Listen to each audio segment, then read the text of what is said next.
불과 1년 전 태국에서 벌어진 한국기술 기업 철수 사태. 처음에는 작은 균열로 시작된 이 일이 태국 전역의 디지털 인프라 붕괴로 이어지고 있습니다. 시민들의 불만이 폭발적으로 증가하자 태국 정부는 긴급 기자회견을 열어 상황을 수습하려 했는데요. 그런데 태국 총리의 발언을 들은 국민들은 오히려 더 큰 분노에 휩싸였습니다. 런던 IT 컨설팅 기업의 프로젝트 매니저가 지켜본 그 현장. 태국 총리는 대체 어떤 발언을 했길래 국민들의 원성을 사게 되었을까요? 저는 엘리사 크로포드입니다. 런던에 본사를 둔 국제 IT 컨설팅 기업의 프로젝트 매니저죠. 동남아시아 디지털 인프라 개선 프로젝트의 총괄 매니저로 임명된 날, 저의 책상 위에는 예상치 못한 보고서 한 장이 놓여 있었습니다. 파트너였던 한국 기업이 태국 내에서 철수했다는 내용이었어요. 뭔가 이상했습니다. 한국은 언제나 침착하고 일관된 모습을 보여왔거든요. 무슨 일이 있었던 걸까? 동료들은 그저 정치적 문제라며 넘어갔지만 저의 직감은 그것보다 더 깊은 문제가 있다고 말하고 있었어요. 그날 저녁 서류를 정리하면서 저는 태국과 한국 간의 최근 관계에 대해 찾아보기 시작했습니다. 한국 기업의 철수는 분명 우리 프로젝트에도 영향을 미칠 테니까요. 화면을 넘기다 보니 흥미로운 뉴스들이 눈에 들어왔어요.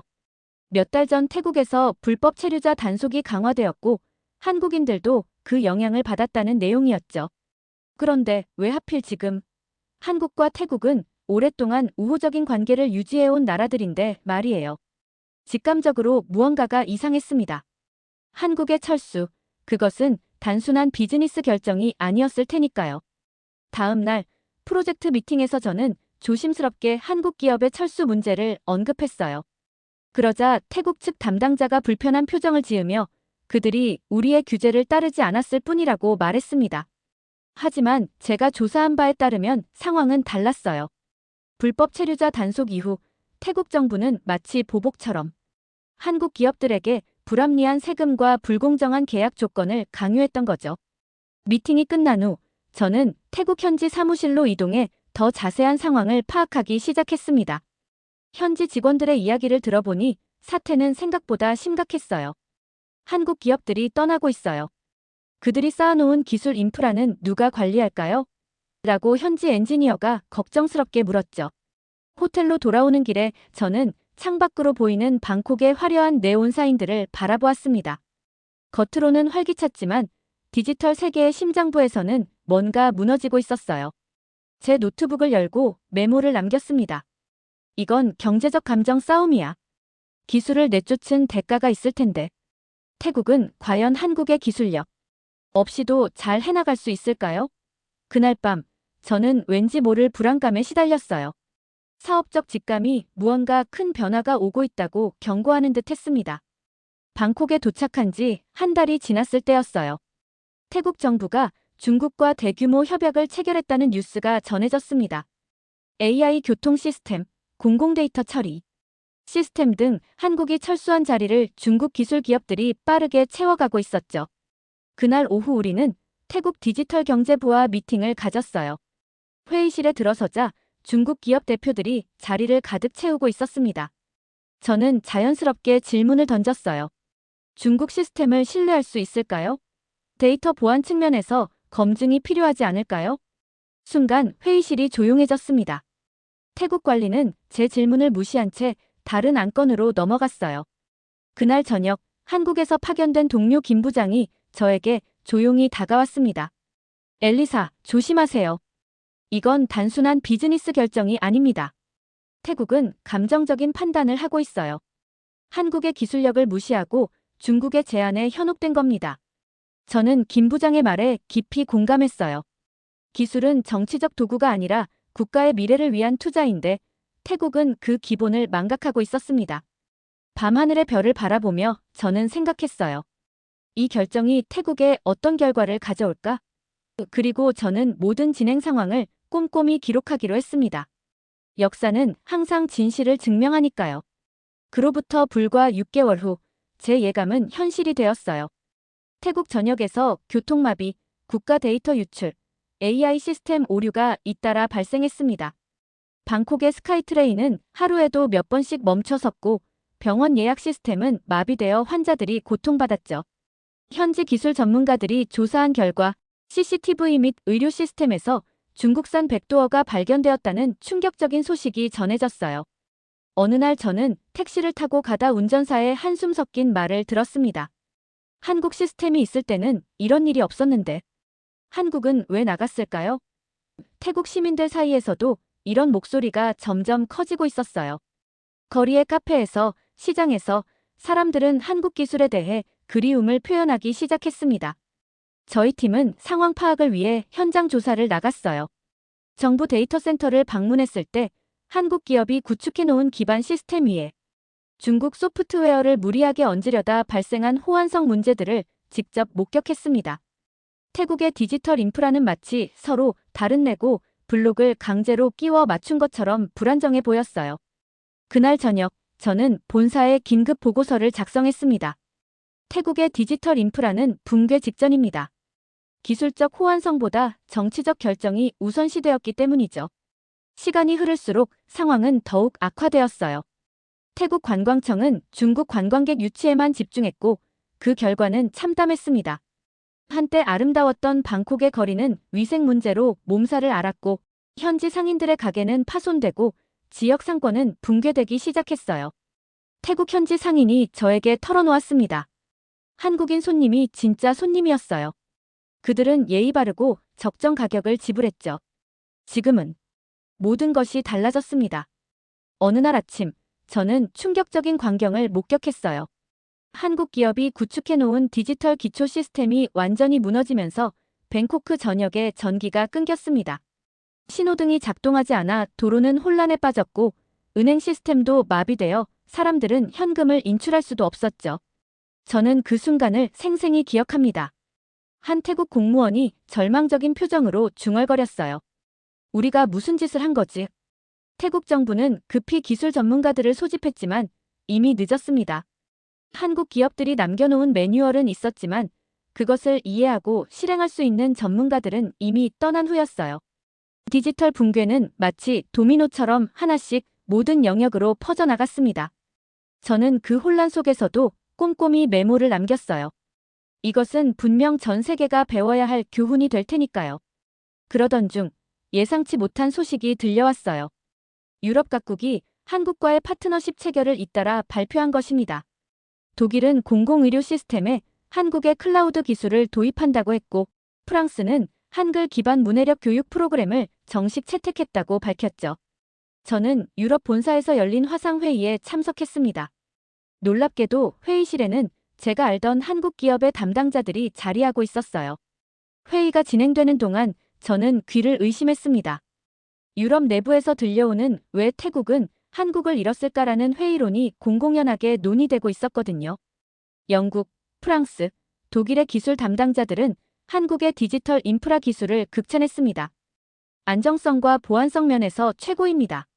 태국이 왜 이런 파트너를 놓쳤는지 이해할 수 없어요. 회의가 끝난 후 저는 한국 담당자 김이사와 잠시 대화를 나눌 기회가 있었습니다. 태국에서의 일은 매우 유감입니다만 우리는 이미 새로운 파트너들과 함께 나아가고 있어요. 김이사의 말에는 원망이나 분노가 없었어요. 그저 차분한 사실만을 전달할 뿐이었습니다.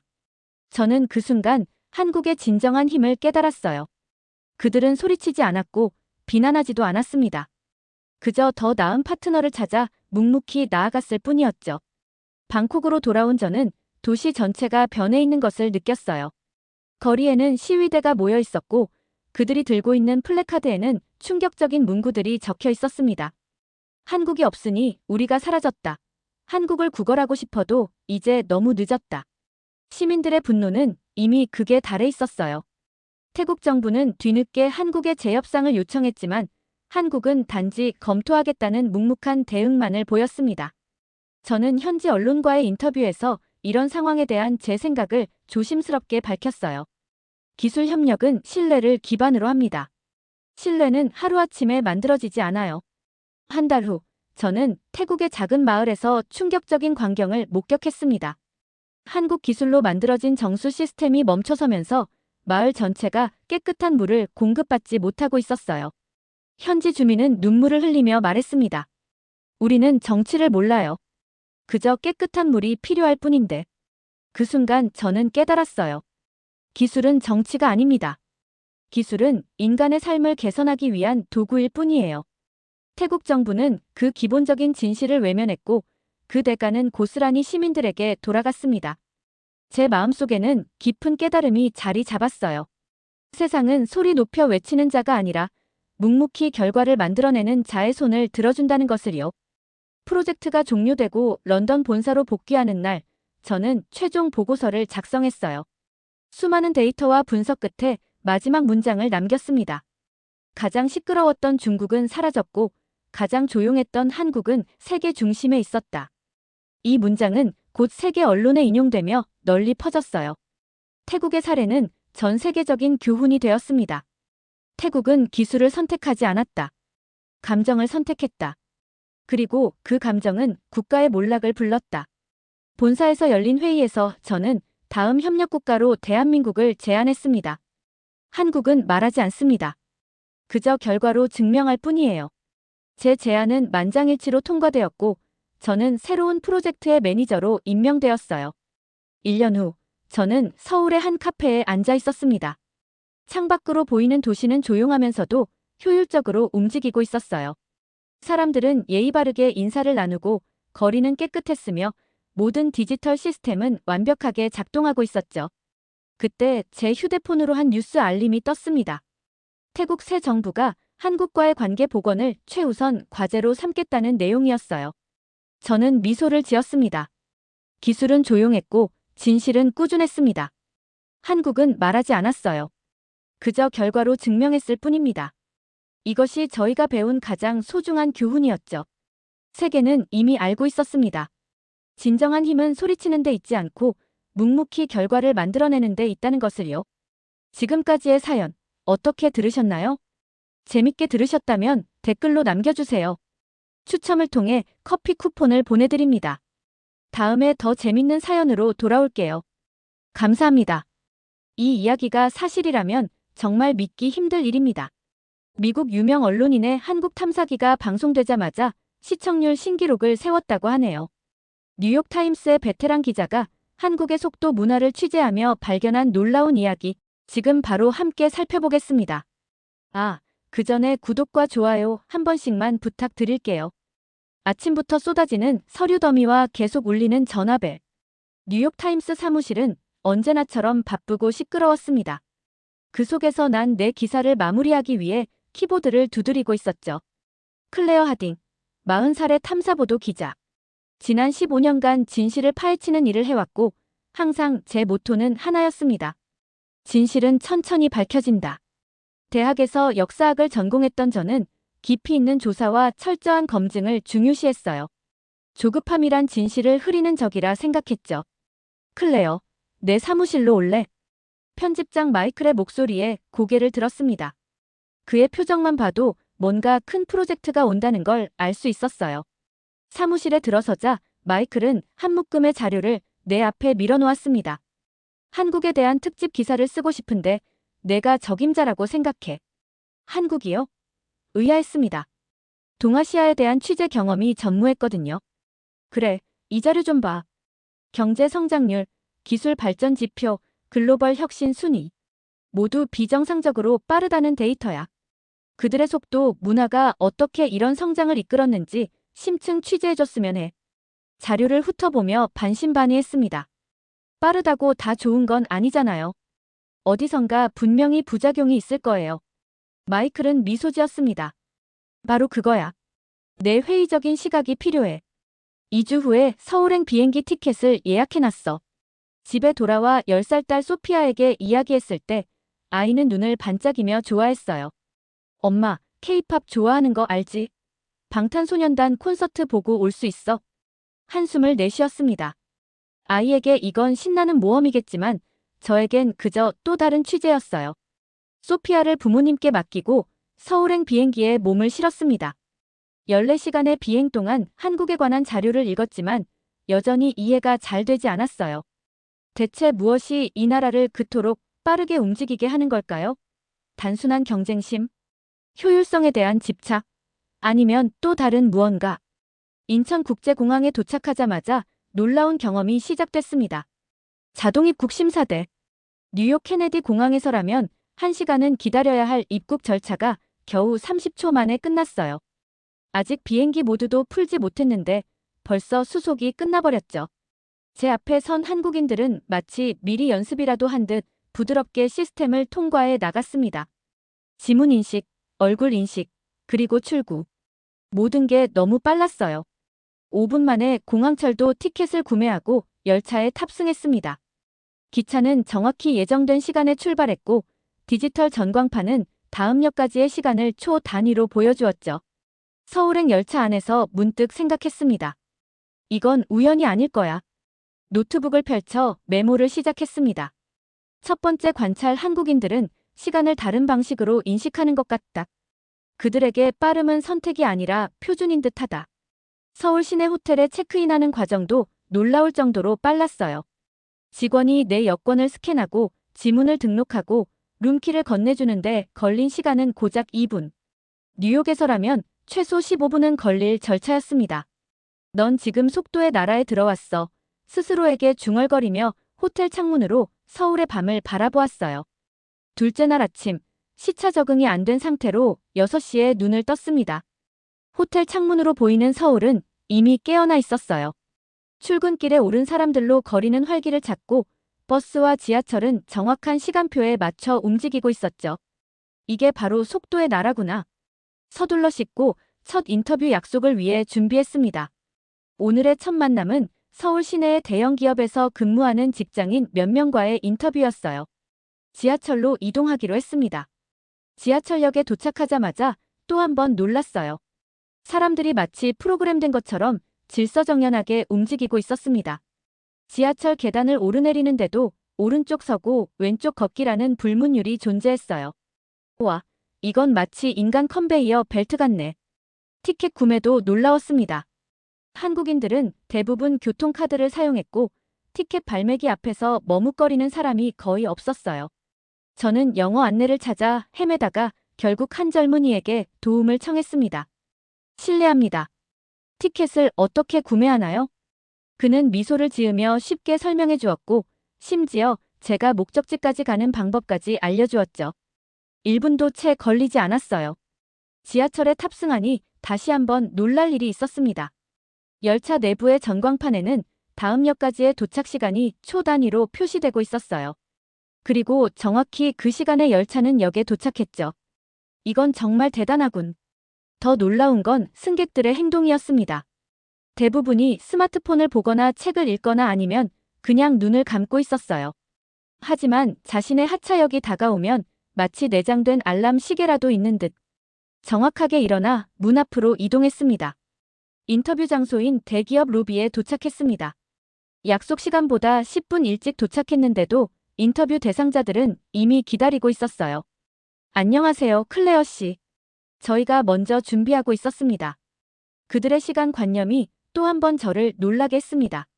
미국에서는 약속 시간에 정확히 맞춰 도착하는 것이 예의지만 여기서는 미리 와서 기다리는 것이 당연한 듯 했어요. 인터뷰 중에 한 직장인이 말했습니다. 우리는 시간을 매우 중요하게 생각해요. 빨리빨리 문화라고 하죠. 식사도 빨리 하고 일도 빨리 처리하고. 그게 우리 삶의 일부가 됐습니다. 한국에선 속도가 생존입니다. 회사에서 일을 빨리 못하면 도태되죠. 그의 말에 고개를 끄덕이며 이 빨리빨리 문화의 뿌리를 더 깊이 파헤쳐 봐야겠다고 생각했어요. 이건 단순한 습관이 아니라 사회 전체를 움직이는 원동력 같았으니까요. 점심시간이 되자 또 다른 놀라운 광경이 펼쳐졌습니다. 사무실 건물에서 쏟아져 나온 직장인들은 마치 시간 제한이 있는 것처럼 서둘러 식당으로 향했어요.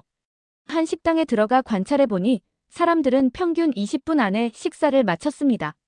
심지어 일부는 15분 만에 끝내고 다시 사무실로 돌아갔죠. 저기요, 보통 점심시간이 얼마나 되나요? 옆자리의 직장인에게 물었습니다. 법적으로는 1시간이지만 다들 빨리 먹고 일하거나 카페에서 쉬는 편이에요. 식사 자체는 대개 20분이면 충분하죠. 이건 정말 충격적이었습니다.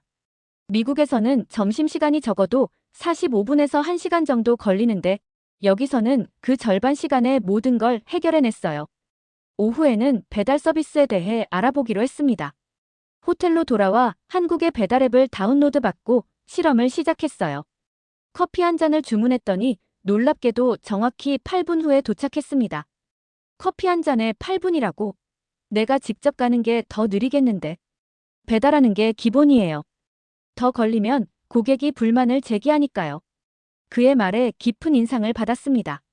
이 속도에 대한 기대가 단순한 선호가 아니라 하나의 사회적 규범이 된 것 같았어요. 사람들, 대체 왜 이러지? 저는 노트북을 펼치고 오늘의 관찰 내용을 정리했습니다. 한국인들의 속도에 대한 집착은 단순한 성격이나 습관이 아닌 것 같았어요. 이것은 더 깊은 사회 문화적 배경이 있을 텐데. 다음 취재 대상은 이 속도의 역사적 기원을 찾아보는 것으로 정했습니다. 대체 무엇이 이 나라를 토록 빠르게 만들었을까요? 서울대학교 인문대학의 한국역사학 권위자인 박민석 교수와의 만남을 기다리고 있었어요. 속도에 집착하는 한국인들의 모습 뒤에 숨겨진 역사적 배경을 알아보기 위해서였죠. 교수실 문이 열리고 단정한 외모에 60살쯤 되어 보이는 남성이 나타났습니다. 클레어 하딩 씨지요? 들어오세요. 박민석 교수는 영어로 말을 걸었지만 저는 통역사를 동반했고 한국어로 대화하는 게 더 정확할 거라고 제안했습니다. 그는 미소를 지으며 동의했어요. 한국의 속도 문화에 대해 알아보고 있다고 들었습니다. 흥미로운 주제네요. 네, 처음 서울에 도착했을 때부터 이 도시의 빠른 템포에 놀랐어요. 이런 속도가 언제부터 한국 사회에 존재했는지 궁금합니다. 박민석 교수는 생각에 잠긴 듯 잠시 침묵했습니다. 그리고 책장에서 오래된 사진첩 하나를 꺼내왔어요. 사실 조선시대만 하더라도 한국은 여유로운 나라였습니다. 그가 펼친 사진첩에는 구한말과 일제강점기의 흑백 사진들이 있었어요. 느리게 움직이는 마차, 여유롭게 거리를 거니는 사람들의 모습이 담겨 있었죠. 그럼 언제부터 변화가 시작됐나요? 급격한 변화는 한국전쟁 이후부터라고 볼 수 있습니다. 완전히 폐허가 된 나라를 재건하는 과정에서 빠름이 중요해졌죠. 그는 다른 페이지를 넘겼습니다. 이번엔 60년대, 70년대의 산업화 현장. 밤낮 없이 일하는 노동자들, 빠르게 지어지는 건물들, 늘어서 있는 공사장. 이때부터 빨리빨리라는 말이 우리 사회의 핵심 구호가 됐습니다. 가난에서 벗어나기 위한 절박함이 속도를 만들어낸 거죠. 박민석 교수의 설명은 계속되었습니다. 한국은 불과 50년 만에 최빈국에서 세계 10손가락 안에 드는 경제대국이 됐어요. 서구 국가들이 200년에 걸쳐 이룬 산업화를 우리는 한 세대 만에 달성했습니다. 그 과정에서 속도는 우리의 생존 전략이었죠. 놀라운 변화네요. 그런데 경제가 안정된 지금도 왜 그 속도를 유지하고 있을까요? 박민석 교수는 웃으며 대답했습니다. 90년대 말 외환위기가 터졌을 때 우리는 또다시 속도에 의존했죠. 가장 빠르게 국제통화기금 관리 체제에서 벗어났어요. 그리고 2000년대 초반 정보기술 혁명이 시작되자 우리는 세계에서 가장 빠르게 초고속 인터넷을 보급했고 그의 말을 들으니 점점 이해가 되기 시작했습니다. 한국의 속도는 단순한 문화적 특성이 아니라 역사적 필요의 산물이었던 거죠. 그럼 이런 속도 문화가 한국 사회에 미친 영향은 무엇일까요? 장점과 단점이 있을 것 같은데요. 물론이죠. 장점은 놀라운 경제 성장과 기술 발전을 이루었다는 점이고 단점은 사람들이 항상 긴장 상태에 있다는 점입니다. 조급증이라는 일종의 사회적 질병도 생겨났죠. 박민석 교수는 창밖을 바라보며 말했습니다. 흥미로운 점은 최근 젊은 세대들 사이에서 슬로우 라이프를 추구하는 경향이 나타나고 있다는 거예요. 그들은 부모 세대의 속도에 지친 겁니다. 인터뷰를 마치고 나오면서 많은 생각이 들었습니다. 한국의 속도는 단순한 습관이 아니라 역사적 생존 전략이었던 것이죠. 그리고 그 전략은 몇십 년 동안 성공적이었습니다. 석양이 질 무렵 서울의 한 카페에 앉아 생각에 잠겼어요. 바깥에는 여전히 빠르게 움직이는 사람들로 가득했지만 이제는 그들의 걸음걸이가 다르게 보였습니다. 그것은 단순한 조급함이 아니라 생존을 위한 본능적인 움직임이었어요. 이건 그냥 빨리 움직이는 게 아니라 살아남기 위한 방식이었군. 노트북을 열고 오늘의 인터뷰 내용을 정리했어요. 한국의 속도에 대한 미스터리가 조금씩 풀리는 기분이었습니다. 하지만 여전히 궁금했어요. 이 속도를 가능하게 하는 시스템은 무엇일까? 어떤 인프라가 이런 빠른 생활 방식을 뒷받침하고 있을까? 이 질문에 대한 답을 찾기 위해 다음 날의 취재 계획을 세웠습니다. 한국의 인터넷 인프라, 배달 시스템, 그리고 스타트업 문화까지 속도를 지탱하는 모든 것을 파헤쳐 보기로 했어요. 아침 일찍 일어나 호텔 창문을 열었습니다. 서울의 아침은 여전히 바빴어요. 오늘은 한국의 속도를 가능하게 하는 시스템과 인프라를 파헤쳐 볼 계획이었습니다. 우선 인터넷 속도부터 테스트해 보기로 했어요. 호텔 와이파이를 이용해 속도 측정 앱을 실행했습니다. 와, 이게 말이 돼? 다운로드 속도가 무려 초당 500MB가 넘었어요.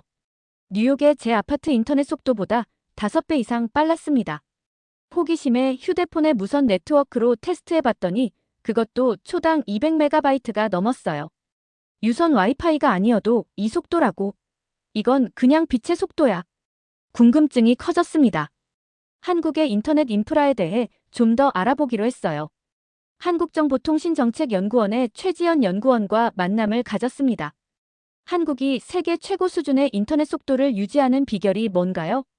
최지연 연구원은 자부심이 넘치는 표정으로 대답했습니다. 정부 주도의 적극적인 투자와 경쟁 환경 조성이 핵심이었습니다. 90년대 말부터 광케이블 네트워크 구축에 막대한 예산을 투입했고 통신사들 간의 치열한 경쟁을 유도했어요. 그런데 왜 특별히 인터넷 속도에 집중했을까요? IMF 외환위기 이후 정부는 지식 기반 경제로의 전환을 모색했어요. 인프라가 그 핵심이었죠. 게다가 한국은 인구 밀도가 높아 네트워크 구축의 효율성도 높았고요. 그녀의 설명을 들으니 더욱 흥미로웠습니다.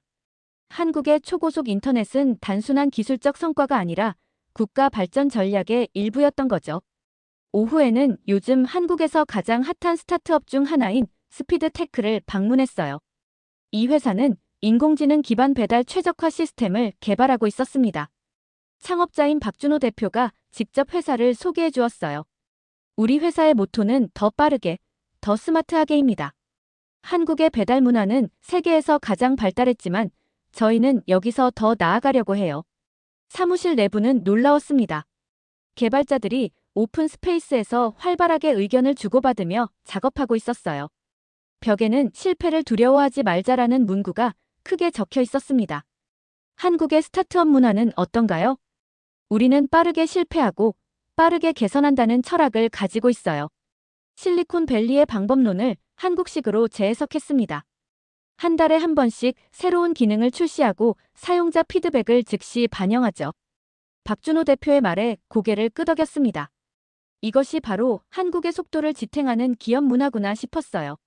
그런데 이런 속도가 직원들에게 부담이 되지는 않나요? 물론 그런 측면도 있습니다.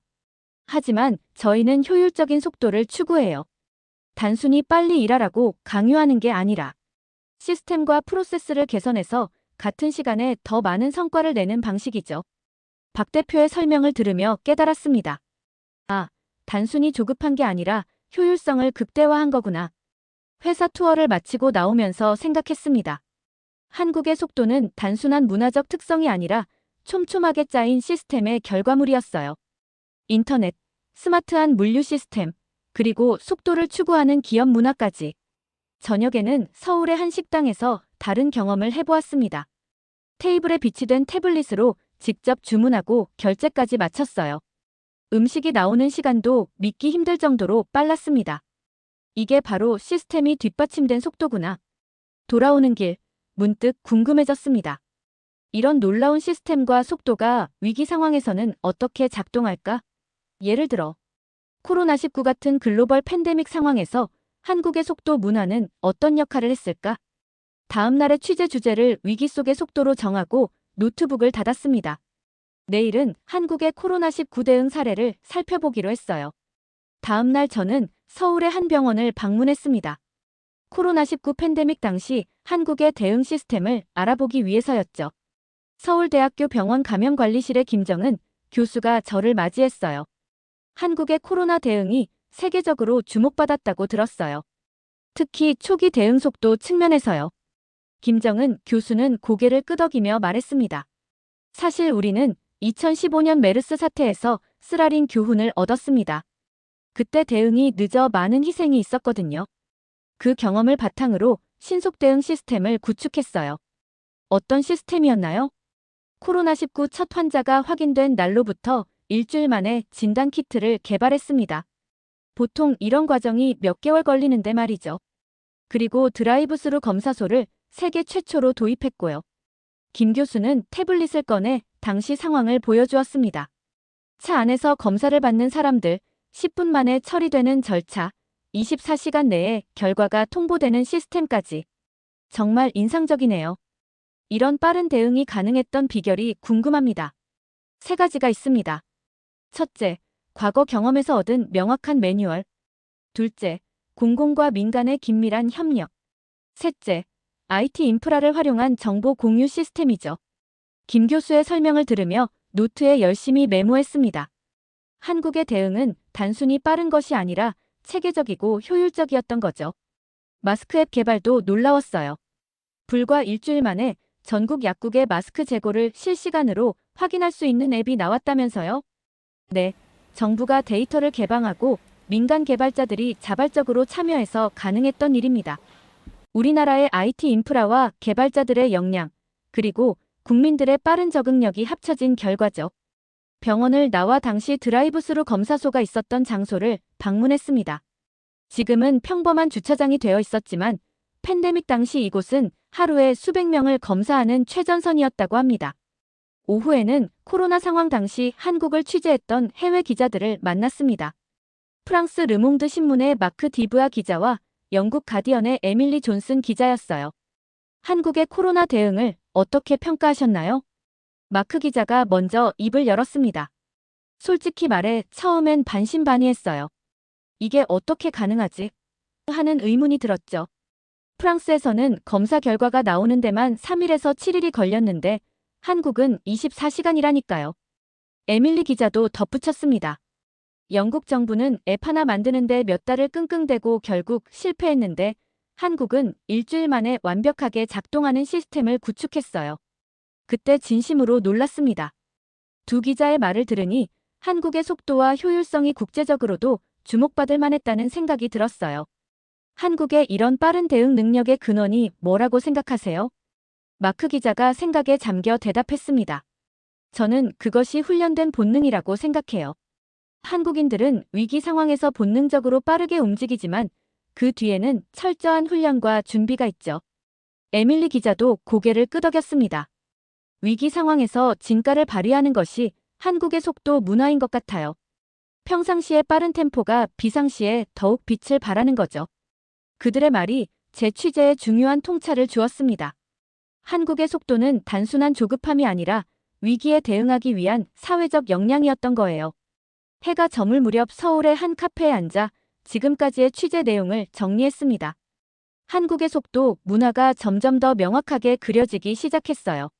그 역사적 필요에서 비롯된 속도, 시스템과 인프라로 뒷받침되는 속도, 그리고 위기 상황에서 빛을 발하는 속도. 그런데 문득 궁금해졌습니다. 이런 속도가 주는 부작용은 없을까? 빠른 템포의 삶 속에서 한국인들은 어떤 스트레스와 압박을 느끼고 있을까? 다음 날의 취재 주제를 속도의 명암으로 정하고 노트북을 닫았습니다. 이제 한국의 속도가 가진 양면성을 파헤쳐볼 차례였어요. 다음 날 저는 서울의 한 정신건강의학과 클리닉을 찾았습니다. 한국의 속도 문화가 가진 그림자를 살펴보기 위해서였죠. 이곳에서 이수진 박사를 만났어요. 이수진 박사는 직장인의 스트레스와 번아웃 증후군을 주로 연구하는 전문가였습니다. 빠른 생활 리듬이 정신 건강에 미치는 영향에 대해 말씀해주세요. 이수진 박사는 잠시 생각하더니 차분한 목소리로 대답했습니다. 빨리빨리 문화는 효율성과 생산성을 높이는 반면 만성적인 스트레스와 불안감을 유발하기도 합니다. 특히 서울 같은 대도시에서는 시간 부족 증후군을 호소하는 환자들이 많아요. 시간 부족 증후군이라면 시간이 항상 부족하다고 느끼는 건가요? 맞습니다. 객관적으로는 시간이 충분함에도 불구하고 늘 뒤처져 있다는 불안감을 느끼는 상태죠. 심각한 경우 불면증, 공황 발작으로 이어지기도 합니다. 이수진 박사가 컴퓨터 화면을 돌려 몇 가지 데이터를 보여주었습니다. 한국의 직장인 스트레스 지수, 수면 부족률, 번아웃 증후군 발생률, 모두 경제협력개발기구 국가 중 상위권이었어요. 변화는 없나요? 흥미로운 변화가 일어나고 있습니다. 2010년대 중반부터 탈속도, 슬로우 라이프를 추구하는 움직임이 생겨났어요. 특히 20대, 30대 젊은이들 사이에서 말이죠. 이수진 박사의 말에 관심이 생겼습니다. 그녀는 계속해서 설명했어요. 워라밸이라는 말을 들어보셨나요? 워크라이프 밸런스의 줄임말인데 요즘 젊은 세대의 핵심 가치가 되었습니다. 그들은 부모 세대처럼 무조건 빠르게 달리기보다 자신의 페이스를 유지하며 삶의 질을 중시해요. 클리닉을 나와 다음으로 향한 곳은 강남의 한 스타트업 회사였습니다. 이곳은 슬로우 워크라는 새로운 근무 방식을 도입한 회사로 직원들의 웰빙과 창의성을 높이기 위해 노력하고 있다고 했어요. 최태준 대표가 회사를 소개해 주었습니다. 저희는 의미 있는 속도를 추구합니다. 단순히 빠르게 일하는 것이 아니라 본질적인 가치를 창출하는 데 집중하죠. 사무실 내부는 여유로운 분위기였습니다. 직원들이 자유롭게 대화하며 일하고 있었고 한쪽에는 명상실도 마련되어 있었어요. 기존의 방식과 어떤 차이가 있나요? 예전에는 야근이 미덕인 것처럼 여겨졌지만 저희는 오후 6시 이후 업무를 지향합니다. 그리고 매주 수요일은 디지털 디톡스 데이로 지정해 회의나 메시지를 최소화하고 집중적으로 업무에 몰입할 수 있게 해요. 최 대표의 설명을 들으며 흥미로웠습니다. 이것은 속도를 완전히 거부하는 것이 아니라 더 의미 있고 지속 가능한 방식으로 재해석하는 것이었어요. 오후에는 서울 외곽의 한 카페를 찾았습니다. 이곳은 슬로우 라이프를 추구하는 젊은이들 사이에서 인기 있는 공간이라고 했어요. 실내는 따뜻한 목재와 식물로 꾸며져 있었고 사람들은 책을 읽거나 노트북 작업을 하며 여유롭게 시간을 보내고 있었습니다. 20대 후반으로 보이는 이진나 씨와 이야기를 나눌 수 있었어요. 요즘 젊은 세대들이 슬로우 라이프를 추구한다고 들었어요. 어떤 의미인가요? 이진나 씨는 생각에 잠겨 대답했습니다. 단순히 느리게 산다는 의미는 아니에요. 무의미하게 서두르지 않고 내 삶의 주도권을 가지겠다는 거죠. 부모님 세대는 빨리 성장하고 빨리 취업하고 빨리 결혼하라고 하시지만 우리는 각자의 속도가 있다고 생각해요. 그럼 사회의 빠른 템포에 적응하는 것이 어렵진 않나요? 물론 쉽지 않아요. 저도 회사에서는 빠르게 움직여야 하니까요. 하지만 적어도 제 여가 시간만큼은 제 페이스를 유지하려고 노력합니다. 속도를 멈추는 게 가능할까요? 라는 질문에는 이진나 씨가 미소 지으며 대답했습니다. 완전히 멈추는 건 불가능하지만 내 삶의 일부에서라도 의식적으로 속도를 조절하는 건 가능하다고 생각해요. 이진나 씨의 말이 깊은 인상을 남겼습니다. 그녀를 비롯한 젊은 세대는 한국 사회의 속도에 대해 새로운 해석을 내리고 있었어요. 그것은 거부나 수능이 아닌 창의적인 재해석이었죠. 저녁이 되어 호텔로 돌아오는 길, 서울의 거리를 걸으며 생각했습니다. 한국의 속도에는 분명 양면성이 있었어요.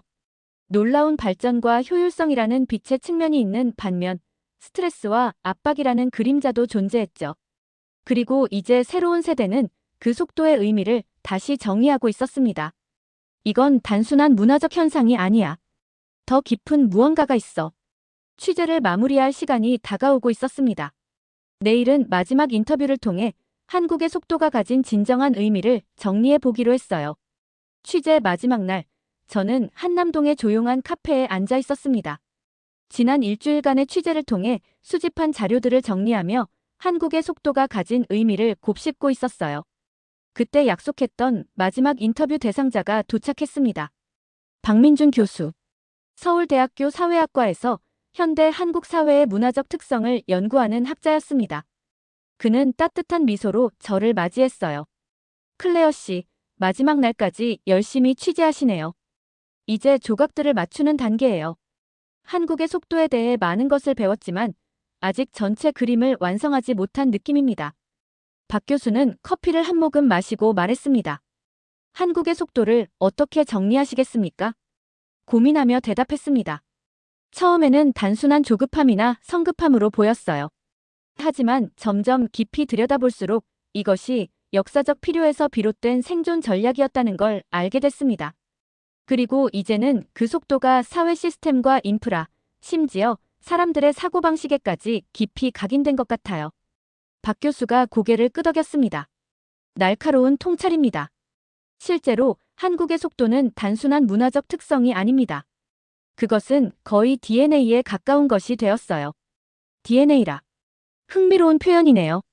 네, 생각해보세요. DNA는 생존과 적응의 결과물이잖아요. 한국의 속도도 마찬가지입니다. 식민지 시대, 전쟁, 빈곤, 압축 성장. 이 모든 역경을 극복하기 위해 우리는 빨리 움직여야 했어요. 그리고 그 과정에서 속도는 단순한 행동 패턴이 아니라 우리의 존재 방식이 되었죠. 박 교수의 말이 깊은 울림을 주었습니다. 이것이 바로 제가 찾던 핵심이었습니다. 빨리빨리는 어떤 의미인가요? 그것은 일종의 리듬입니다. 마치 재즈 음악처럼 빠르지만 무질서하지 않고 즉흥적이지만 혼란스럽지 않은. 한국인들은 이 리듬에 맞춰 살아가는 법을 배워왔습니다. 흥미로운 비유네요. 그런데 이런 속도가 지속 가능할까요? 특히 젊은 세대들이 슬로우 라이프를 추구하는 추세가 보이던데요. 박 교수는 창 밖을 바라보며 대답했습니다. 젊은 세대의 변화는 속도의 거부가 아니라 재해석이라고 봅니다. 그들도 여전히 효율적이고 생산적입니다. 다만 맹목적인 속도가 아니라 의미 있는 속도를 추구하는 거죠. 결국 한국의 속도는 형태를 바꾸며 계속 진화할 겁니다. 인터뷰를 마치고 나와 서울의 거리를 걸었습니다. 이제 취재의 마지막 부분, 스탠드업을 촬영할 시간이었어요. 강남역 앞, 수많은 사람들이 빠르게 오가는 장소를 배경으로 카메라를 설치했습니다. 클레어, 준비됐으면 시작할게요. 카메라맨의 신호와 함께 마지막 멘트를 전했습니다. 여기 서울에서 일주일을 보내며 저는 속도의 새로운 의미를 발견했습니다. 처음에는 한국인들의 빠른 움직임이 단순한 조급함이라 생각했어요. 하지만 그것은 깊은 역사적 뿌리를 가진 생존과 번영을 위한 전략이었습니다. 잠시 주변을 둘러보며 계속했습니다. 한국의 속도는 무질서한 돌진이 아닙니다.